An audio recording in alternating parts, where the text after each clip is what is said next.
Napoléon n'avait qu'une seule idée en tête, être maître de l'Europe. Mais pour ça, il fallait mettre l'Angleterre à sa botte. Pour obtenir l'Angleterre, il devait être maître des océans. Voilà pourquoi il s'est lancé dans la campagne d'Espagne et de Portugal, pour récupérer la flotte espagnole et portugaise. Cette bataille va s'appeler la guerre péninsulaire et à la suite la guerre d'indépendance de l'Espagne. Pendant cette campagne va s'illustrer un jeune soldat français de 26 ans, issu de cette charmante ville de Delémont à la frontière belge. Voici son histoire.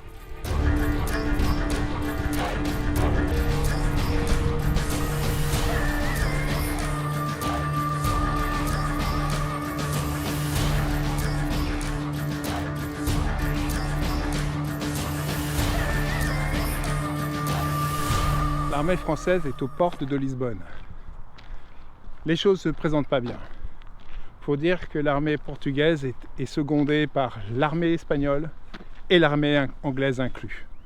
Les Français sont en très mauvaise posture. Le sergent Guesquière, notre jeune soldat, ne quitte pas des yeux son colonel Junot, qui se faisait appeler la Tempête. La bataille se déroule de mauvaise manière et l'armée française fait des pas en arrière. Ils sont en phase de début de déroute. Lorsque Guesquière voit dans ce fratras d'armes et d'explosions son colonel tomber au sol de sa monture. Guesquière ne réfléchit pas plus. Il est hors de question de laisser le corps de son colonel aux mains des Anglais. Il décide donc de regrouper un groupe d'hommes, 6 hommes exactement, les plus vaillants, les plus courageux, et baïonnettes au fusil, foncent dans le tas pour récupérer le corps. Ils vont se battre comme des lions, donner des coups de baïonnette à droite, à gauche, et en recevoir, puisque Guesquière sera gravement blessé sur le flanc gauche. Jusqu'à ce qu'ils parviennent au corps de leur colonel, qui n'est pas mort, il est juste blessé. Ils le récupèrent, le traînent, le ramènent en arrière-fond du champ de bataille et en profiteront par la même occasion pour faire 2 prisonniers. Allez savoir comment. Arrivé au camp de base, Guesquière n'a plus de force. Il ne peut plus, il tombe dans les pommes.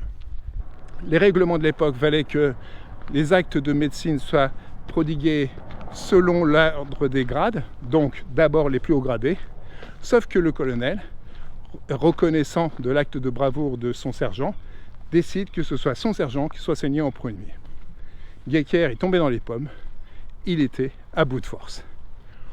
On le pose sur la table d'opération, on lui retire l'ensemble de ses vêtements, et là c'est la surprise. Guesquière est une femme. Mais comment est-il possible que durant 6 ans, jamais personne n'ait remarqué que Guesquière était une femme? Elle reprend ses esprits, et Virginie Guesquière, donc, explique pourquoi et comment se fait qu'elle est là. Au moment de la réquisition des hommes, ici, dans le Nord, Virginie a un frère jumeau.